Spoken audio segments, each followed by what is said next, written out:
Hello बेटा, कैसे हो आप सब लोग? ठीक। आज चलेगा हमारा इलेक्ट्रोकेमिस्ट्री का लेक्चर नंबर 6। इससे पहले लेक्चर नंबर 5 हो चुके हैं, ठीक है ना।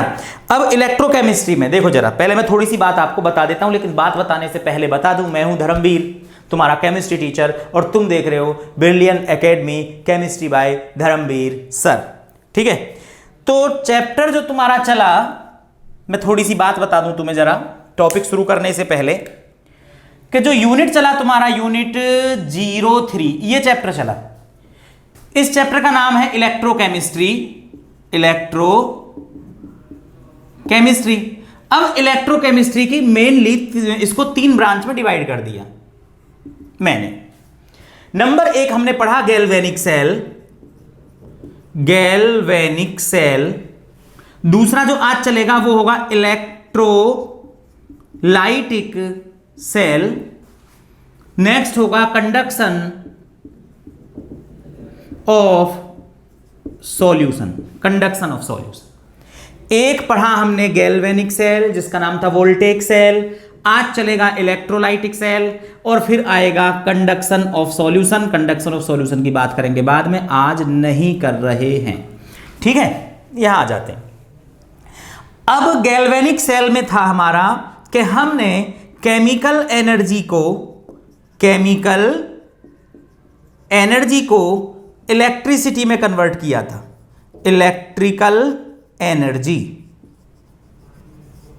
केमिकल एनर्जी को किस में कन्वर्ट किया था? इलेक्ट्रिकल एनर्जी में, गैल्वेनिक सेल के अकॉर्डिंग।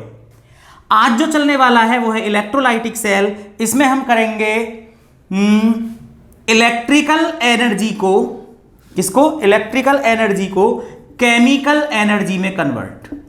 इलेक्ट्रिकल एनर्जी को केमिकल एनर्जी में कन्वर्ट करेंगे। देखो उल्टा अपोजिट हो गया बिल्कुल। यहां केमिकल एनर्जी से इलेक्ट्रिसिटी प्रोड्यूस की जा रही थी, यहां इलेक्ट्रिसिटी से केमिकल एनर्जी यानी केमिकल रिएक्शन कराएंगे। इलेक्ट्रिसिटी देंगे, केमिकल रिएक्शन कराएंगे, बस ये फंडा है, सिंपल सा, और कुछ नहीं है इसमें, ठीक है ना।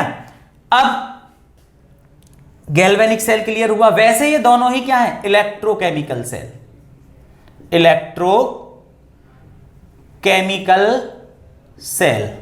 ये भी इलेक्ट्रोकेमिकल सेल, अंतर इतना है कि इसमें केमिकल एनर्जी से इलेक्ट्रिसिटी प्रोड्यूस की गई थी, इसमें इलेक्ट्रिकल एनर्जी से केमिकल एनर्जी को प्रोड्यूस करेंगे। तो बात क्लियर हो गई। तो आज हमारा 6 यूनिट कह रहा हूं मैं, तो 6 टॉपिक चलेगा, 6 नंबर टॉपिक चलेगा, लेक्चर नंबर 6 होगा, जिसमें मैं आपको इलेक्ट्रोलाइटिक सेल बताने वाला हूं। क्लियर है? Electrolytic cell.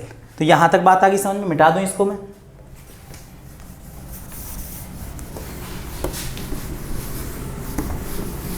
तो अगर मैं देखूं तो मेनली 3 टॉपिक हैं। इलेक्ट्रोकेमिकल सेल जो हो चुका है, मैं फिर से थोड़ा गलत बोल गया, यानी गैल्वेनिक सेल जो हो चुका है, जिस पर बेस्ड मैंने 5 टॉपिक दिए थे, 5 टॉपिक बनाए थे, 5 लेक्चर दिए थे। आज जो चलने वाला है लेक्चर नंबर 6 है, और वो है इलेक्ट्रोलाइटिक सेल। क्या है? Electrolytic cell. अब इलेक्ट्रोलाइटिक सेल से पहले आपको इलेक्ट्रोलाइसिस पता होना चाहिए। इलेक्ट्रोलाइसिस क्या होता है? ठीक है, तो इलेक्ट्रोलाइसिस का मतलब होता है कि हमारे पास में कोई इलेक्ट्रोलाइट है। क्या है? इलेक्ट्रोलाइट। अब ये इलेक्ट्रोलाइट क्या होता है? तो इलेक्ट्रोलाइट आपको बता दिया गया था 11th क्लास में, जब आप एसिड, बेस और सॉल्ट पढ़ रहे थे, यानी इक्विलिब्रियम सेकंड, जिसका नाम था आयनिक इक्विलिब्रियम। एक बार फिर बता देता हूं, इलेक्ट्रोलाइट ऐसे कंपाउंड होते हैं जो अपने आयनों में डिकम्पोज हो जाते हैं, और डिकम्पोज होकर के करंट फ्लो करते हैं, उन्हें इलेक्ट्रोलाइट बोलते हैं, ठीक है ना। अपने आयनों में डिकम्पोज होकर के करंट का फ्लो करना क्या है? इलेक्ट्रोलाइट। और ये प्रोसेस क्या है? इलेक्ट्रोलाइसिस। वो सब्सटेंस जो आयनों में डिकम्पोज हो जाए, इलेक्ट्रोलाइट। वो सब्सटेंस जो आयनों में डिकम्पोज हो जाए, क्या है? इलेक्ट्रोलाइट। और करंट को फ्लो करे, उस प्रोसेस को क्या बोलेंगे हम? इलेक्ट्रोलाइसिस। इसका मतलब इलेक्ट्रोलाइसिस एक प्रोसेस है, ठीक है। तो क्या लिखूं मैं?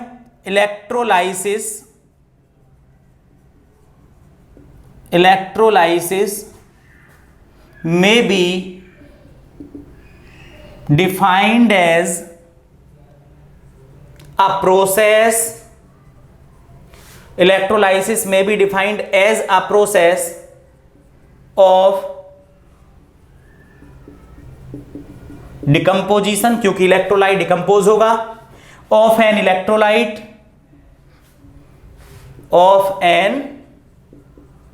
Electrolyte by the passes of current,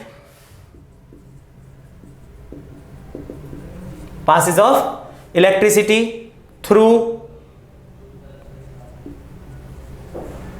its aqueous solution or molten state, molten state। ठीक है, अब इलेक्ट्रोलाइट क्या हुआ जी? इलेक्ट्रोलाइट कोई सॉल्ट हुआ, like NaCl, like MgCl2, KCl, MgBr2।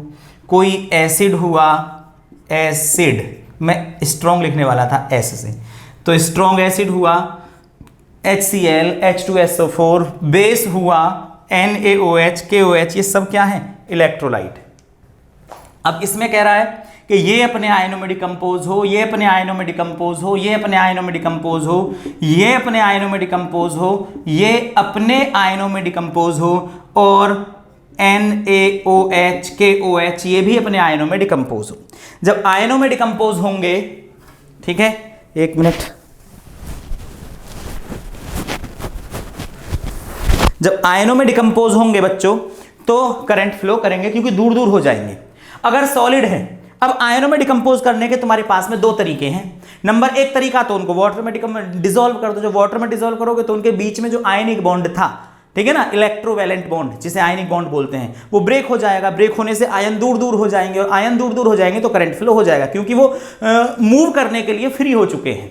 ठीक है, और अगर सॉलिड स्टेट है, यानी कि सॉलिड स्टेट में सॉलिड है, जब सॉलिड है तो इसका मतलब वो करंट फ्लो नहीं करेगा, क्योंकि वो क्लोजली पैक्ड है। जब वो क्लोजली पैक्ड है तो आयंस फ्री मूव नहीं कर पाएंगे, फ्री नहीं है, वो एक दूसरे से जुड़े हुए हैं। तो इसका मतलब दो तरीके हैं तुम्हारे पास में आयनों को अलग अलग करने के।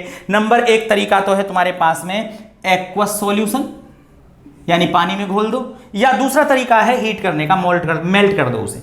जब तुम उसे मेल्ट कर दोगे तो मेल्ट करने से हाईली टेम्परेचर देना पड़ेगा, तो मेल्ट करने से वो पिघल जाएंगे, आयंस दूर दूर हो जाएंगे, एक आयन अलग छिटक के दूर दूर हो जाएंगे, तो करंट फ्लो करने लगेंगे। तो बात आई समझ में? तो जब किसी इलेक्ट्रोलाइट को तुम वाटर में डिसॉल्व करोगे या हीट करके मेल्ट करोगे तो वो अपने आयनों में डिकम्पोज हो जाएगा, करंट फ्लो करेगा। इस प्रोसेस को बोलेंगे इलेक्ट्रोलाइसिस। ये एक प्रोसेस है, और वो सब्सटेंस जो अपने आयनों में डिकम्पोज हुआ है वो क्या कहलाएगा? इलेक्ट्रोलाइट। तो इसका मतलब आपने इलेक्ट्रोलाइट सुना, आपने इलेक्ट्रोलाइसिस सुना, पढ़ा, लेकिन मुझे जरूरत है इलेक्ट्रोलाइटिक सेल की। तो इसको मिटा रहा हूं, इसको लिख लेना आप, डेफिनेशन को मिटा दें। बहुत सिंपल सा प्रोसेस है इलेक्ट्रोलाइटिक सेल।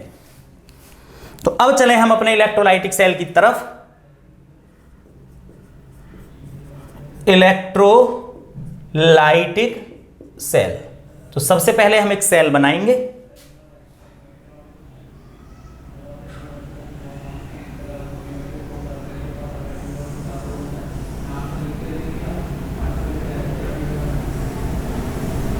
ठीक है, इसमें हमने एक लिक्विड भर दिया,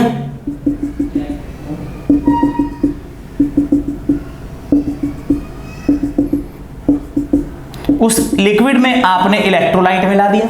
और इलेक्ट्रोलाइट क्या है? कोई NaCl है, तो अभी पता नहीं, मैंने कोई सॉल्यूशन मान लिया Ca, C for cation, A for anion, C for cation, A for anion, यानी C+A-। इलेक्ट्रोड लगा दिए,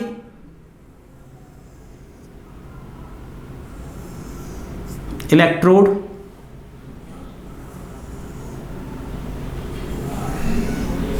ये लगा दिए, दोनों को एक बैटरी से कनेक्ट कर दिया। ये पॉजिटिव पोर्शन, ये नेगेटिव पोर्शन। तो पॉजिटिव वाले पोर्शन को हम बोलते हैं एनोड, नेगेटिव वाले को हम बोलते हैं कैथोड। अब कुछ बच्चे समझ रहे होंगे कि अभी हमने एक प्रोसेस पढ़ा था, पिछला सेल पढ़ा था जिसका नाम था इलेक्ट्रोकेमिकल सेल, और इलेक्ट्रोकेमिकल सेल में एनोड को नेगेटिव बोला गया था। याद आ रहा है कुछ? मैंने आपको बताया था loan, LOAN, left oxidation anode negative terminal, ये बताया था मैंने इलेक्ट्रोकेमिकल सेल में। अब आया इलेक्ट्रोलाइटिक सेल, तो इलेक्ट्रोलाइटिक सेल में क्या लिख दिया मैंने? एनोड को कैसा लिख दिया? पॉजिटिव, कैथोड को कैसा लिख दिया? नेगेटिव। तो तुम सोचोगे सर जी तो अपनी मर्जी से कुछ भी कर देते हैं, तो कुछ भी नहीं है। आपको साइन के अकॉर्डिंग कैथोड एनोड को नहीं समझना है। ये नहीं समझना है कि पॉजिटिव कैथोड होता है या पॉजिटिव एनोड होता है, नेगेटिव कैथोड होता है या नेगेटिव एनोड होता है, ऐसा बिल्कुल नहीं समझना है, याद नहीं रखना है। याद करो इलेक्ट्रोकेमिकल सेल, मैंने आपको बताया था loan, LOAN, left oxidation anode negative, यही बताया था, एनोड नेगेटिव। इलेक्ट्रोकेमिकल सेल में आज आ गया इलेक्ट्रोलाइटिक सेल। तो याद रखना है, लेफ्ट की बात छोड़ दो, ये क्या लिख रहा है यहां पर? ऑक्सीडेशन। ये क्या लिख रहा है यहां पर? एनोड। क्या लिख रहा है? एनोड। इसका मतलब एनोड पर हमेशा ऑक्सीडेशन होगा, बस ये बात याद रखिए आप। साइन के अकॉर्डिंग नहीं देखना कि प्लस एनोड है, नेगेटिव कैथोड है। इलेक्ट्रोकेमिकल सेल में नेगेटिव एनोड था, पॉजिटिव कैथोड था, ऐसा याद नहीं रखना है। आपको याद रखना है कि एनोड पर हमेशा ऑक्सीडेशन होता है, और ऑक्सीडेशन का मतलब होता है ऑयल। ऑक्सीडेशन का मतलब क्या होता है? Oil. Oil for oxidation, I for is, L for loss of electron, loss of electron. यानी हमेशा याद रखना कि एनोड पर क्या होगा? ऑक्सीडेशन होगा। एनोड पर क्या होगा? ऑक्सीडेशन। कैथोड पर क्या होगा? रिडक्शन। तो यहां भी एनोड पर, ANODE, एनोड पर क्या होगा? ऑक्सीडेशन, और कैथोड पर क्या होगा? रिडक्शन। ये कैथोड है, CATHODE, याद रखना। देखना जरा कैसे होगा, ठीक है? तो धीरे धीरे चलेंगे हम, ठीक है? तो मैं एक बात तुम्हारे लिए लिख देता हूं याद रखने के लिए कि साइन से नहीं पहचानना है, तो किससे पहचानना है? बस याद रख लेना कि cathode where reduction occurs, where reduction occurs, यानी कैथोड वो है जहां पर रिडक्शन होगा। कैथोड वो है जहां पर रिडक्शन होगा। फिर एनोड क्या है? एनोड क्या है? Where oxidation occurs. एनोड पर हमेशा ऑक्सीडेशन होगा। ऑक्सीडेशन का मतलब होगा लॉस ऑफ इलेक्ट्रॉन, रिडक्शन का मतलब होगा गेन ऑफ इलेक्ट्रॉन। तो बात याद रखना हमेशा कि कैथोड पर क्या होगा? रिडक्शन, और एनोड पर क्या होगा? ऑक्सीडेशन। साइन तो बिल्कुल नहीं देखना। जब आपने बैटरी लगा दी है यहां पर, ठीक है ना, जब आपने बैटरी लगा दी है तो बैटरी में दो पॉइंट तो होंगे ही होंगे, एक पॉजिटिव होगा एक नेगेटिव होगा, ठीक है? अब जब ये दो पॉइंट हैं, एक पॉजिटिव है एक नेगेटिव है, तो पॉजिटिव वाले को क्या बोल रहे हैं? एनोड। नेगेटिव क्या बोल रहे हैं? कैथोड। क्योंकि यहां पर ऑक्सीडेशन होने वाला है और यहां पर रिडक्शन वाला होने वाला है, और जहां पर ऑक्सीडेशन होता है हम उसको बोलते हैं एनोड। तो ये ऑक्सीडेशन होगा। कैसे होगा अभी थोड़ी देर में आपको बताऊंगा। दूसरी बात, सेल से रिलेटेड कुछ बातें कर लेते हैं। हमारे पास में जो इलेक्ट्रोकेमिकल सेल था, हमारे पास में जो इलेक्ट्रोकेमिकल सेल था जो मैं पढ़ा चुका हूं, वो स्पॉन्टेनियस सेल था, वो अपने आप हो रहा था, तुम्हें कुछ कराने की जरूरत नहीं है। ये नॉन स्पॉन्टेनियस है, अपने आप नहीं हो रहा। अगर ये अपने आप होता तो यहां बैटरी लगाने की जरूरत नहीं पड़ती। इसका मतलब तुमने यहां बैटरी लगाई है, जब बैटरी लगाई है तो प्रोसेस तुम करा रहे हो, जबरदस्ती करा रहे हो, अपने आप ये प्रोसेस नहीं हो रहा। जब तुम बैटरी से एनर्जी दे रहे हो, यानी इलेक्ट्रिसिटी दे रहे हो, इलेक्ट्रिकल एनर्जी दे रहे हो, तो इसके अंदर कुछ केमिकल रिएक्शंस होंगी, इसके अंदर कुछ केमिकल रिएक्शंस होंगी। बात है यहां तक समझ में?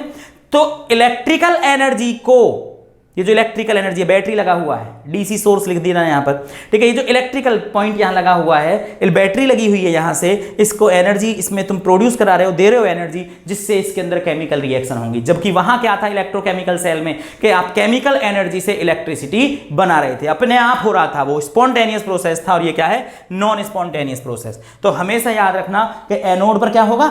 ऑक्सीडेशन होगा। क्या होगा? ऑक्सीडेशन। मिटा दूं, आप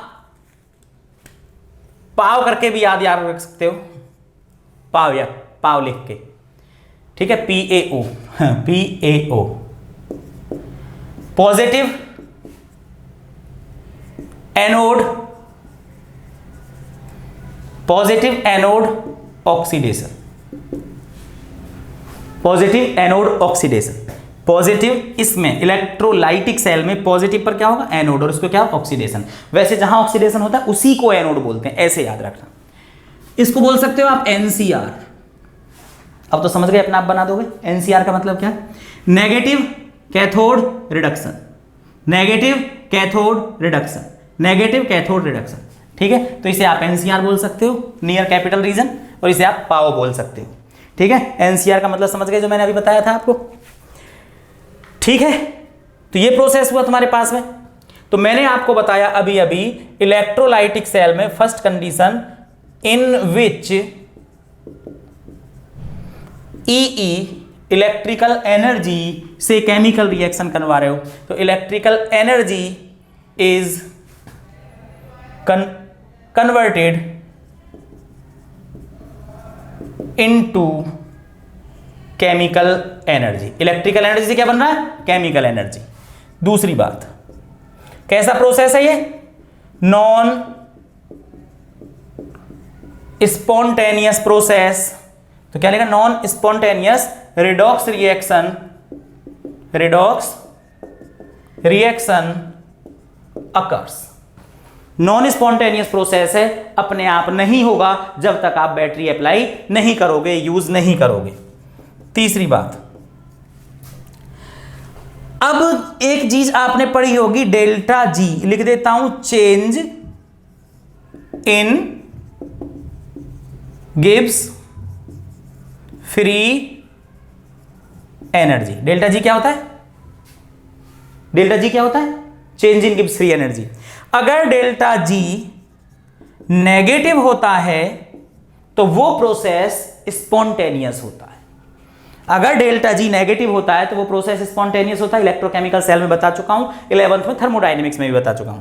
अब डेल्टा जी क्या है, ये कैसा प्रोसेस है, नॉन स्पॉन्टेनियस, तो डेल्टा जी कैसा होगा, पॉजिटिव। तो इस केस के लिए गिब्स फ्री एनर्जी यानी change in Gibbs free energy कैसा आएगा, पॉजिटिव आएगा। इस बात का ध्यान रखना। तो लिखो जरा, इसको लिख दिया।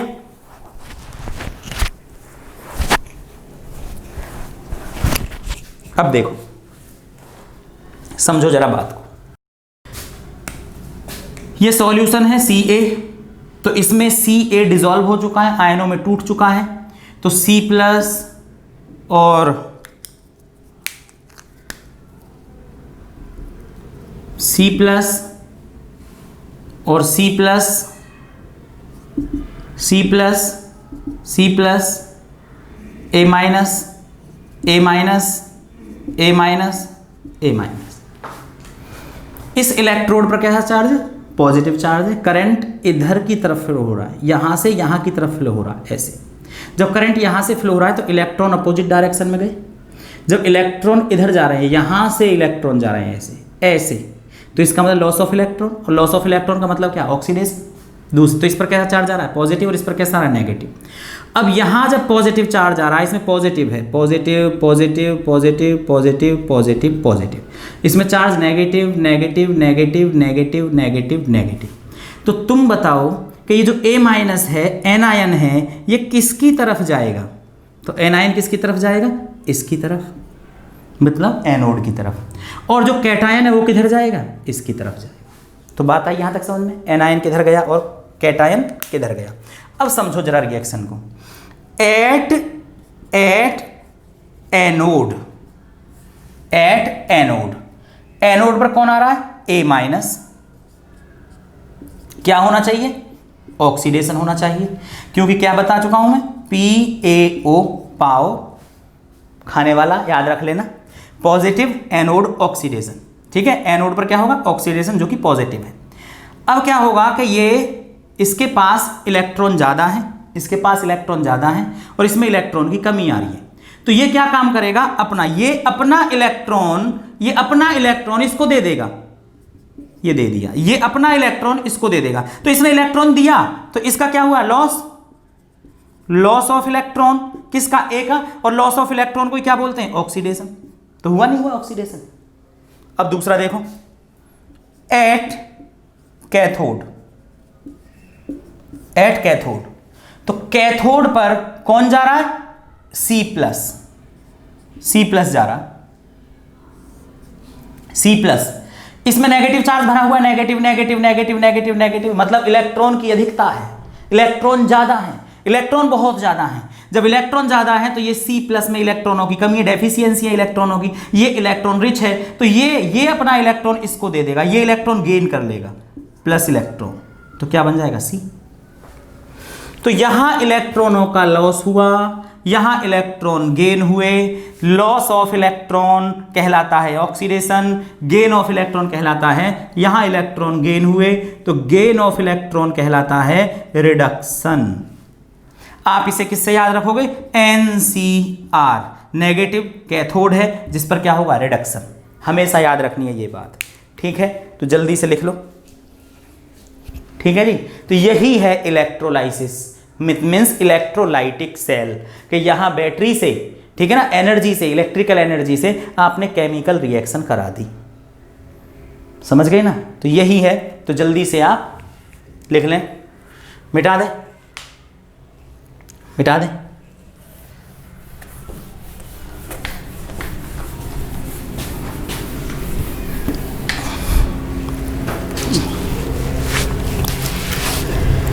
ठीक है जी, अब चलते हैं हम फैक्टर्स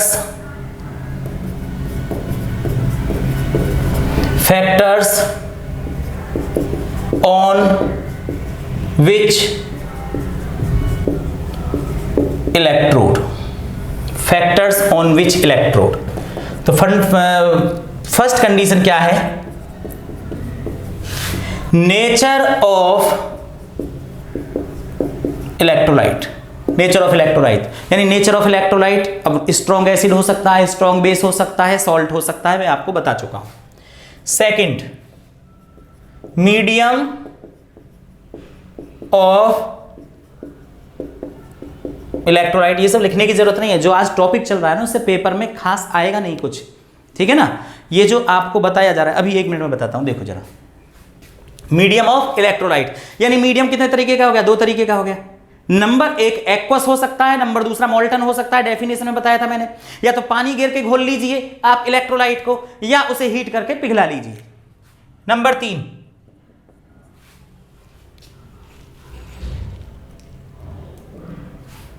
तो क्या लिखूं मैं नंबर 3 में? नेचर ऑफ इलेक्ट्रोड,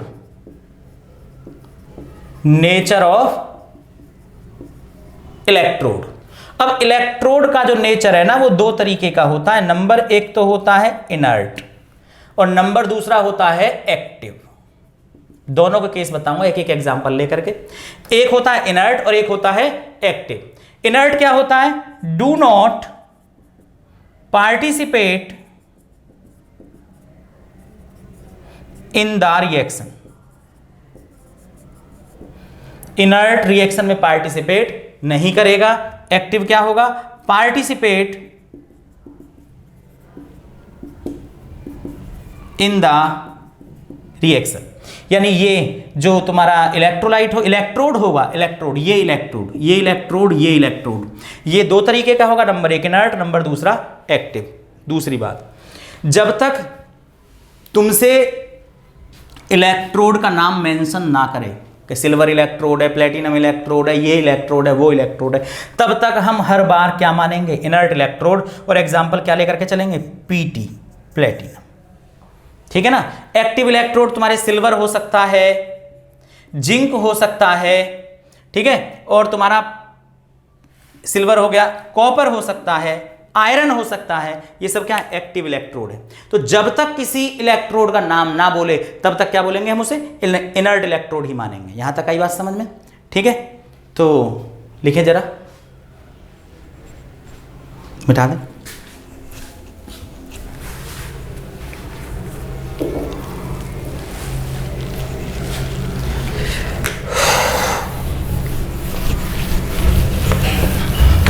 ठीक है, देखो भाई, जो इलेक्ट्रोलाइसिस चल रहा है ना, इलेक्ट्रोलाइसिस, ठीक है, और इलेक्ट्रोलाइसिस में आया इलेक्ट्रोलाइटिक सेल। इलेक्ट्रोलाइटिक सेल में क्या होता है वो मैं बता चुका, काम खत्म हो चुका है। यही है इलेक्ट्रोलाइटिक सेल का मतलब। अब इसकी भी 2 ब्रांच हो गई।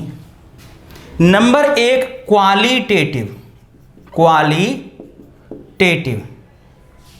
एनालिसिस, ठीक है।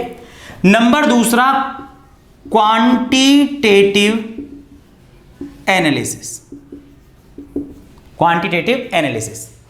क्वालिटेटिव का मतलब है प्रोसेस कैसे हो रहा है, कैसे तुमने कंटेनर लिया, नॉन कंडक्टिंग कंटेनर है, करंट फ्लो नहीं होगा इस कंटेनर में, कैसे इलेक्ट्रोड लिए हैं, इनर्ट लिए हैं या एक्टिव लिए हैं, कौन सा इलेक्ट्रोलाइट लिया है, NaCl लिया है, MgCl2 लिया है, क्या लिया है, कैसे प्रोसेस हो रहा है, क्या हो रहा है। ये तो हो गया तुम्हारा क्वालिटेटिव जो मैं बता चुका हूं। अब क्वांटिटेटिव, क्वांटिटेटिव का मतलब है कि इसमें कितना करंट फ्लो हुआ, कितनी देर तक करंट फ्लो हुआ। ऑक्सीडेशन मतलब लॉस ऑफ इलेक्ट्रॉन, तो कोई रॉड किसी इलेक्ट्रोड का मास घट रहा है या किसी इलेक्ट्रोड का मास बढ़ रहा है तो कितना बढ़ रहा है, घट रहा है तो कितना घट रहा है।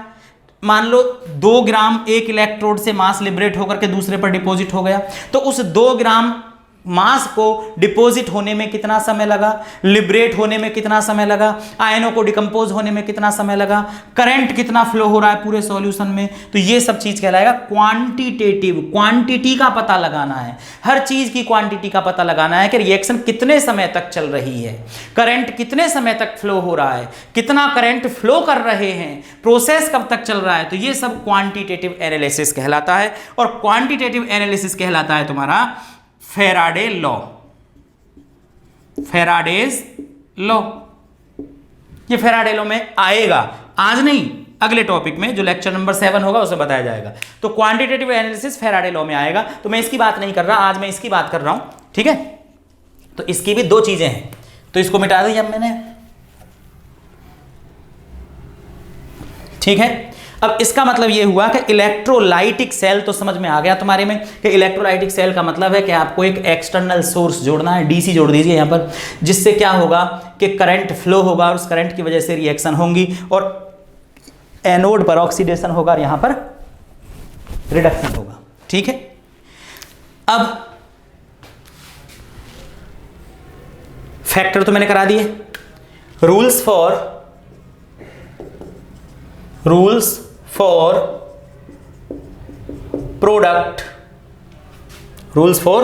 प्रोडक्ट फॉर्मेशन, ठीक है।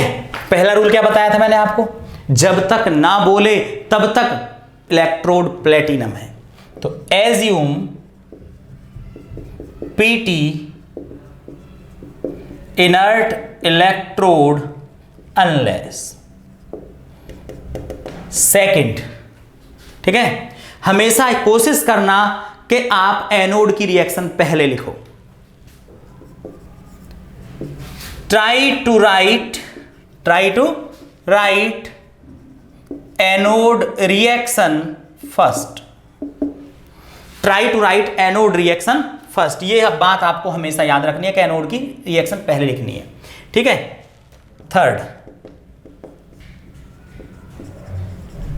In case of active electrode, अगर एक्टिव इलेक्ट्रोड मिल गया कोई, वैसे प्लेटिनम ही मिलेगा ज्यादातर, और आप इलेक्ट्रोलाइट NaCl लोगे ज्यादातर, हर केस में मैक्सिमम जो आपको दिया जाएगा, ठीक है। इलेक्ट्रोड प्लेटिनम ही होगा हर बार, ठीक है। और आप NaCl इलेक्ट्रोलाइट लोगे, लेकिन अगर कोई एक्टिव इलेक्ट्रोड आ गया, सिल्वर दे दिया, जिंक दे दिया, कॉपर दे दिया, तो उस केस में क्या होगा, रिएक्शन रुक जाती है और जो इलेक्ट्रोड है वो अपने आप ही ऑक्सीडेशन और रिडक्शन करने लगता है, ठीक है। तो in case of active electrode reaction, तो क्या लिखें, all reaction stop and electrode themselves start oxidizing and reducing, अपने आप ही उसका ऑक्सीडेशन होगा, अपने आप ही उसका रिडक्शन होगा। तो ये तो इलेक्ट्रोलाइटिक सेल से रिलेटेड बातें थी। अब एग्जाम्पल लेकर के मैं बताता हूं, मिटा दूं।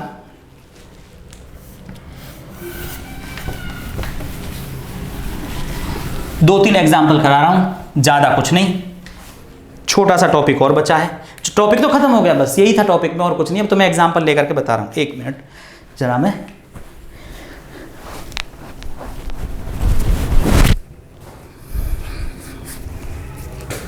देखो जी, अगर मैं एग्जाम्पल की बात करूं, अब एग्जाम्पल मैंने आपको बताया भाई, जो आपके पास में इलेक्ट्रोलाइट है, इलेक्ट्रोलाइट, तो इलेक्ट्रोलाइट एक्वस हो सकता है, इलेक्ट्रोलाइट मोल्टन हो सकता है। इलेक्ट्रोलाइट कैसा हो सकता है? एक्वस हो सकता है। इलेक्ट्रोलाइट कैसा हो सकता है? मोल्टन हो सकता है। तो सबसे पहले जो मैं केस ले रहा हूं वो किसका ले रहा हूं? मोल्टन का, क्योंकि एक्वस के भी 2 हो जाएंगे, एक्वस के भी 2 हो जाएंगे। नंबर 1, नमक में पानी कम डालो। आपने NaCl लिया इलेक्ट्रोलाइट, अब NaCl में पानी कैसा डाल दिया? कम। जब आपने NaCl में पानी कम डाला है तो पानी की अमाउंट है कम और NaCl की अमाउंट है ज्यादा, यानी सॉल्यूशन हो जाएगा कॉन्सेंट्रेटेड। सॉल्यूशन कैसा हो जाएगा? कॉन्सेंट्रेटेड। अब नमक में पानी पानी भर दो खूब, तो इसका मतलब NaCl कैसा हो गया? कम, और पानी कैसा हो गया? ज्यादा, तो सॉल्यूशन कैसा हो गया? डाइल्यूट।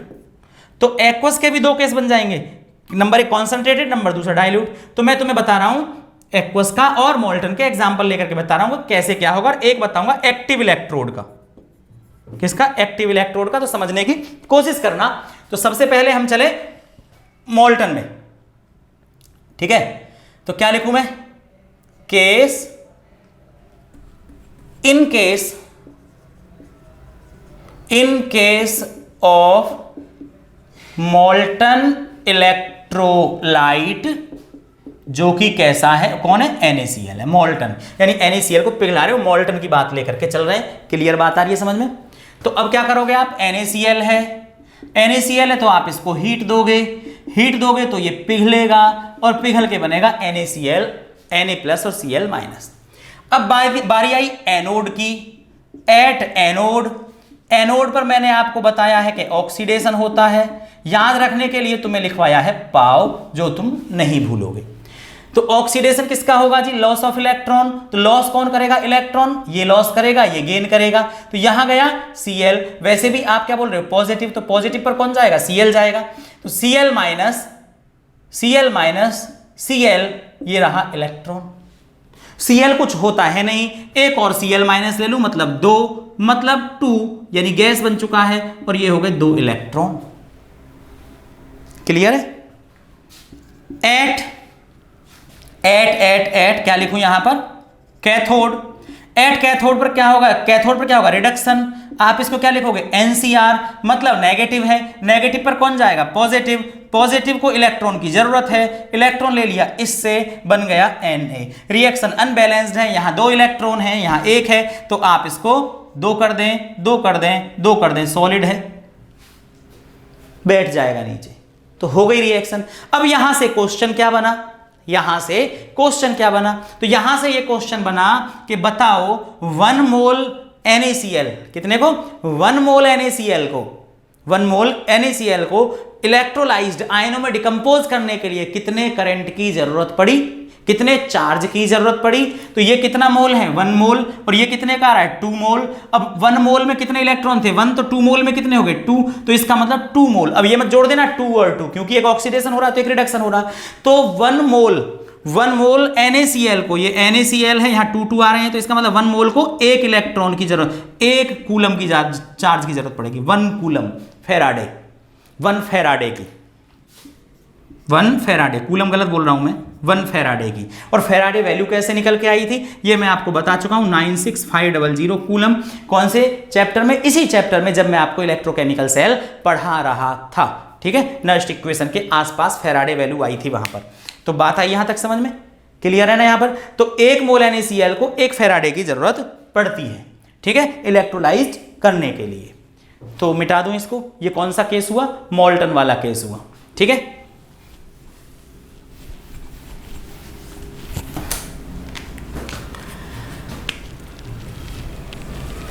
एक एग्जाम्पल तुम लिखो अपने आप। नेक्स्ट एग्जाम्पल MgBr2, मोल्टन वाला ही है, करो जल्दी से।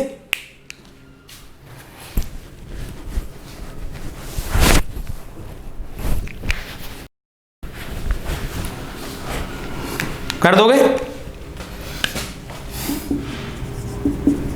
MgBr2 हीट करोगे Mg+2 2Br माइनस। ठीक है, तो सबसे पहले क्या गया एट एनोड क्या होगा ऑक्सीडेशन, पाव याद रखना इसका 2Br माइनस, 2 इलेक्ट्रॉन दे दिए जाते हैं, Br2 प्लस में 2 इलेक्ट्रॉन। एट कैथोड किसको लिया गया Mg को, Mg+2 2 इलेक्ट्रॉन लिए जाते हैं तो क्या बन जाएगा Mg, सॉलिड है। क्लियर हो गई बात। तो इस बार 1 मोल MgBr2 को इलेक्ट्रोलाइज्ड करने के लिए कितने फेराडे की जरूरत पड़ी, 2 फेराडे की, 2 मोल्स ऑफ। ठीक है, मिटा दें। एक एग्जांपल और, मोल्टन ही चल रहा है, भी ध्यान रखना। एक एग्जांपल लिया मैंने AlCl3 मोल्टन है, हीट करो Al+3 3Cl- कर दोगे तो सबसे पहले क्या आया एट एनोड पर पॉजिटिव तो नेगेटिव जाएगा, Cl- 2 ले लिया, Cl2 2 electron, cathode aluminium 3 electron, reaction balance नहीं है, चार्ज इक्वल होना जरूरी है, तो यहां कितने से मल्टीप्लाई कर दोगे 2 से, और यहां कितने से मल्टीप्लाई कर दोगे 3 से, तो 3 2 जा 6 इलेक्ट्रॉन यहां आ जाएगा और 3 2 जा 6 इलेक्ट्रॉन यहां, तो चार्ज कैसा हो जाएगा इक्वल हो जाएगा, इलेक्ट्रॉन बराबर हो जाएंगे, ऑक्सीडेशन वाले भी और रिडक्शन वाले भी। ठीक है, मिटा दें, मिटा दिया। तो कितने केस बताए थे, मोल्टन का केस, एक्वस का केस, मोल्टन का केस खत्म। ठीक है, अब किसकी बारी आई, एक्वस की बारी आई। तो केस सेकंड बनता है तुम्हारा एक्वस वाला। In case of aqueous solution, in case of aqueous solution electrolysis of NaCl with PT electrode, मैं इलेक्ट्रोड लिखूं या ना लिखूं प्लेटिनम ही बोलते, जब तक हमें कोई नया इलेक्ट्रोड नहीं दिया जाएगा। मान लो हमें कोई और इलेक्ट्रोड दे दिया इनर्ट की जगह, क्योंकि इनर्ट का काम है रिएक्शन में पार्टिसिपेट नहीं करना, तो रिएक्शन में पार्टिसिपेट नहीं करेगा पीटी। अगर कुछ और देते था वो तो अलग केस बन जाता। तो मैं जो केस लेकर के चल रहा हूं इस समय वो कॉन्संट्रेट का लेकर के चल रहा हूं, क्योंकि मैं तुम्हें बता चुका हूं एक्वस के 2 केस हो गए, number 1 concentrate, number 2 dilute. Concentrate का मतलब यह है कि नमक कम है, NaCl कम है, गलत बोल गया, कॉन्संट्रेट का मतलब है कि NaCl ज्यादा है और उसमें वाटर की अमाउंट कम है, इतना तो समझते हो आप। और फिर डाइल्यूट का मतलब हो जाएगा कि नमक कम है, उसमें पानी पानी ज्यादा भर दिया है, तो वहां जो NaCl की अमाउंट है वो कैसी हो जाएगी, कम हो जाएगी। तो फर्स्ट केस आया तुम्हारा concentrate NaCl, concentrate NaCl। Aqueous है यानी पानी, तो एक तो तुम्हारे पास में है NaCl, डिकम्पोज होगा Na+Cl-, और दूसरा है तुम्हारे पास में वाटर, तो वाटर डिकम्पोज होगा H आयन और OH आयन। भाई ठीक है, क्लियर इतनी बात। अब इसके आगे चलते हैं।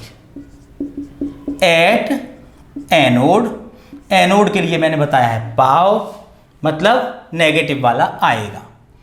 तो एनोड पर या तो आएगा ऑक्सीडेशन होना चाहिए, या तो आएगा Cl- और या आएगा OH-।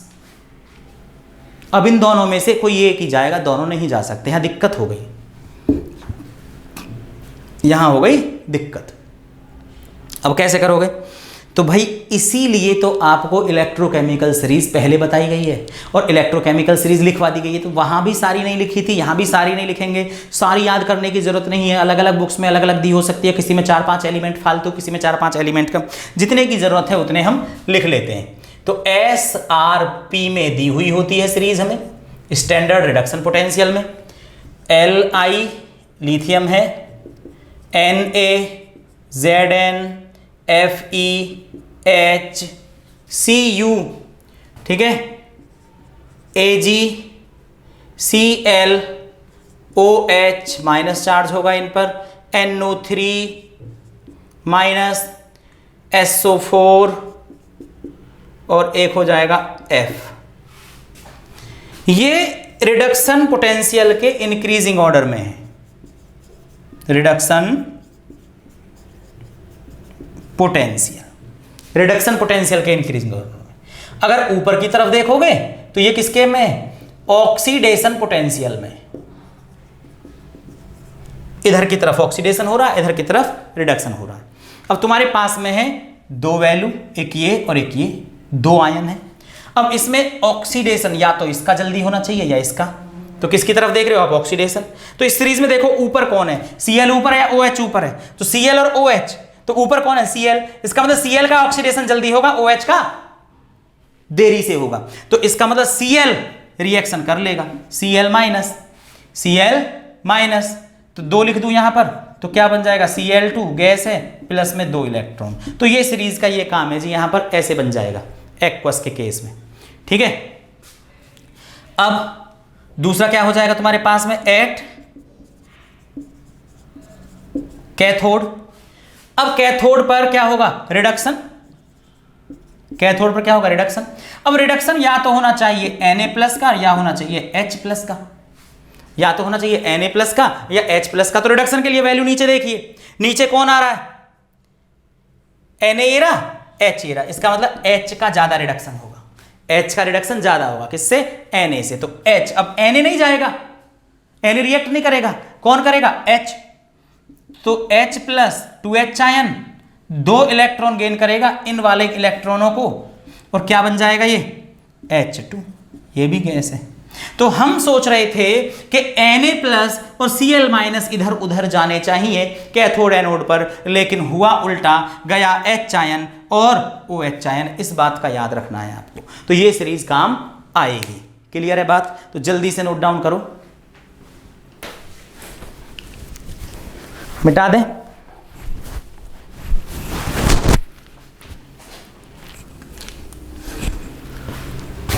मिटा रहे हैं। इलेक्ट्रोलाइट एक्वस है, मोल्टन हो चुका, एक्वस में कॉन्सेंट्रेट हो चुका, डाइल्यूट बचा है और एक्टिव बचा है। यानी दो एग्जांपल और बताता हूं आपको, मिटा दूं, सीरीज की जरूरत पड़ेगी, मिटा नहीं रहा।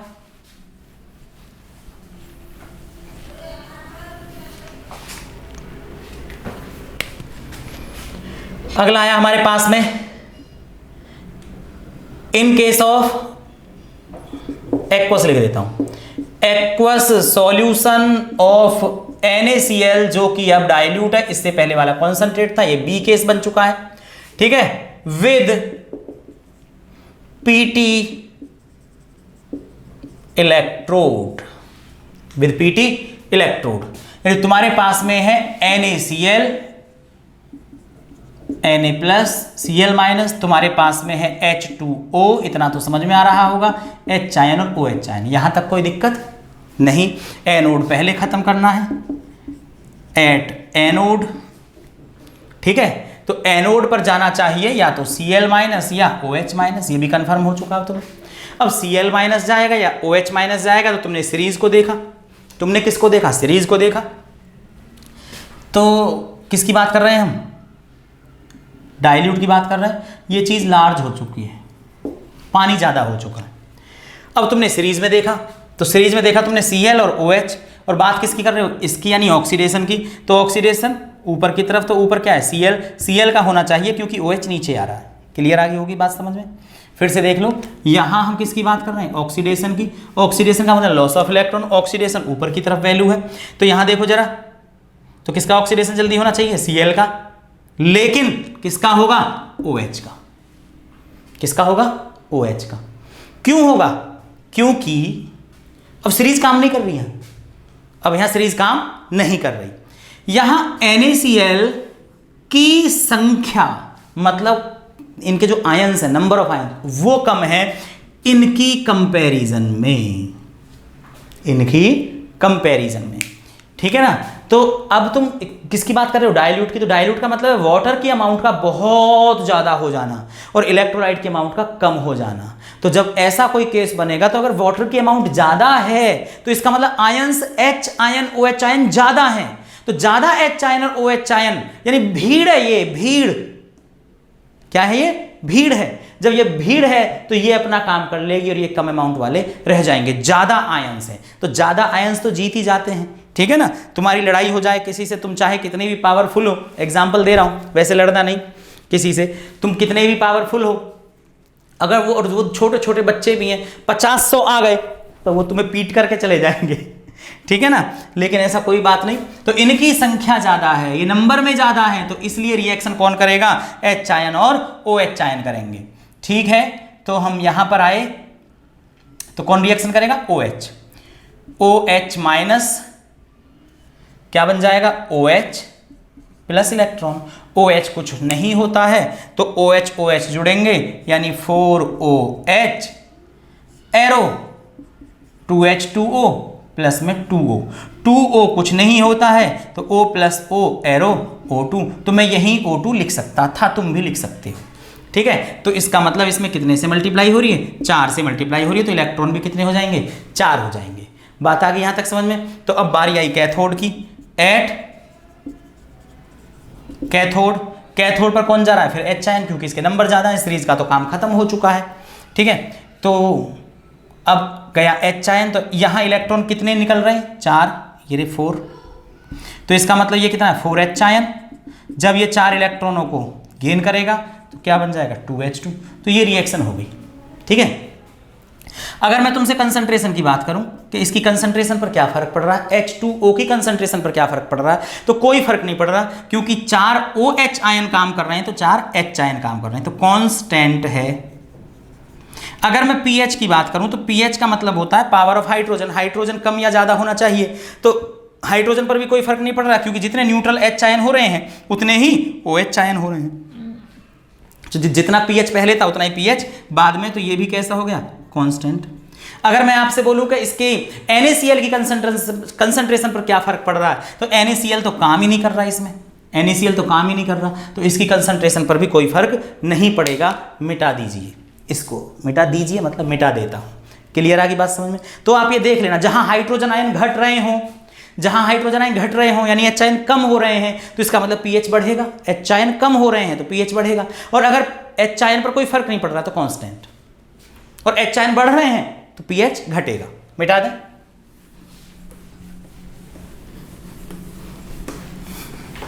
अब एक लास्ट केस देख लीजिए, गर्मी तो बहुत लग रही है बच्चों।